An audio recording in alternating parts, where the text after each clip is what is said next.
നിങ്ങളെ അവഗണിച്ച, പലപ്പോഴും അപഹസിച്ച ഒരു മുൻ ഗവൺമെന്റ് ഇവിടെ നിന്ന് ഒഴുകിപ്പോകുമ്പോൾ ആ ഒഴുകിപ്പോകുന്നതിന് നിങ്ങൾ പാവപ്പെട്ട ഈ സഹോദരന്മാരോട് കണ്ണുനീരിന്റെ പുഴ ആണ് അത് ഒഴുക്കിക്കളഞ്ഞത് എന്ന് ഞാൻ പറയും.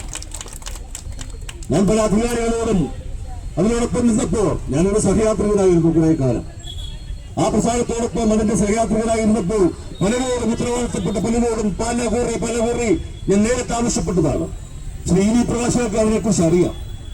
പക്ഷെ അവരൊക്കെ അപ്പോഴൊക്കെ എന്നെ ചില കണക്കുകൾ പറഞ്ഞ് ബോധ്യപ്പെടുത്താൻ ശ്രമിക്കുകയായിരുന്നു.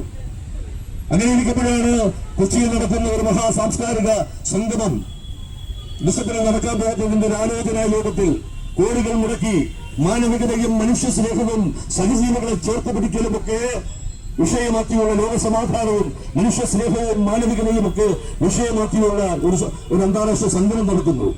ആ ചർച്ചാവേദികൾ സാംസ്കാരിക സിംഹങ്ങൾ മുഴുവൻ ഉണ്ടായിരുന്ന ഒരു ചർച്ചാവേദികൾ ആണ് നമ്മുടെ അഖിലേന്ത്യാ സെക്രട്ടറിയായിട്ട് ആദരണീയനായിട്ടുള്ള സഖാവ് എന്നെ ബേബി ചുമതലയേൽക്കുമ്പോൾ അദ്ദേഹത്തോടാണ് ആദരണീയനായി അന്നത്തെ സാംസ്കാരിക മന്ത്രി ശ്രീ സജി ചെറിയാൻ ഉണ്ടായിരുന്ന ഒരു മീറ്റിംഗിലാണ് സാംസ്കാരിക സ്ഥാപനങ്ങളുടെ മുഴുവൻ ചെയർമാൻമാർ ഉണ്ടായിരുന്ന, മറ്റ് ഭാരവാഹികൾ ഉണ്ടായിരുന്ന, സാരഥികൾ ഉണ്ടായിരുന്ന ആ വേദിയിലാണ് ഞാൻ പറഞ്ഞത്, ഇതൊരു വലിയ ആശയമാണ്, ഗംഭീരമായ ആശയമാണ്. ലോകത്തിന് മുമ്പിൽ നമ്മൾ കൊടുക്കുന്ന ഒരു വലിയ ആശയമാണ് മനുഷ്യ സ്നേഹത്തെക്കുറിച്ച്. നമ്മളിത് നടത്തുമ്പോ, ഈ കോടികൾ മുടക്കി ഇത് നടത്തുമ്പോ, ഇവിടെ ഈ സെക്രട്ടേറിയറ്റിന്റെ നടയിൽ കുറെ പാവപ്പെട്ട സഹോദരന്മാർ കുറെ ദിവസമായി മഴയും വെയിലും ഒക്കെ അവഗണിച്ച് ഒരു താൽപ്പാലം പോലും കിട്ടാൻ അനുവാദമില്ലാതെ അവരിങ്ങനെ പ്രാഥമിക സൗകര്യങ്ങൾ പോലും നിർവഹിക്കാൻ അവസരമില്ലാതെ അവരൊരു വലിയ പോരാട്ടം, ഒരു സമരത്തിന്റെ ഭാഗങ്ങളുടെ ആ സമരം നമ്മൾ കണ്ടില്ല എന്ന് നടിക്കരുത്. അത് എത്രയും വേഗം അങ്ങ് ഇടപെട്ട് അത് പരിഹരിക്കാൻ അതിന് ഇടപെടണം എന്ന് വളരെ വിനീതമായ ഒരു അഭ്യർത്ഥന. അന്ന് പിറ്റേ ദിവസം പത്രങ്ങളിൽ വാർത്തയായി.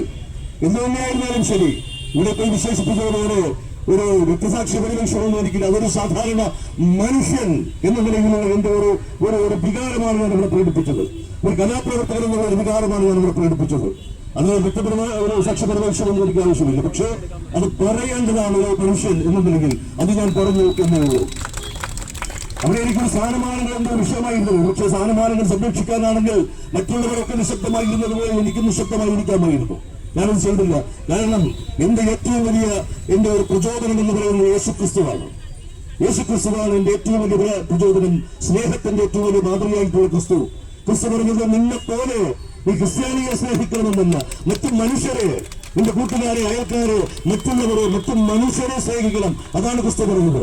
അധ്വാനിക്കുന്നവരും ഭാരം ചോക്കുന്നവരുമായ മനുഷ്യരെ ആശ്വസിപ്പിക്കണം. ആ ക്രിസ്തുവാണ് എന്റെ പ്രചോദനം. ആ ധാർമ്മികത ഉള്ളിലുള്ളത് കൊണ്ടാണ് ഒരു മനുഷ്യൻ എന്ന നിലയിൽ ഇതെനിക്ക് പറയേണ്ടി വന്നത്. അത് പറഞ്ഞു, ഇനിയും അത് പറഞ്ഞുകൊണ്ടേയിരിക്കും.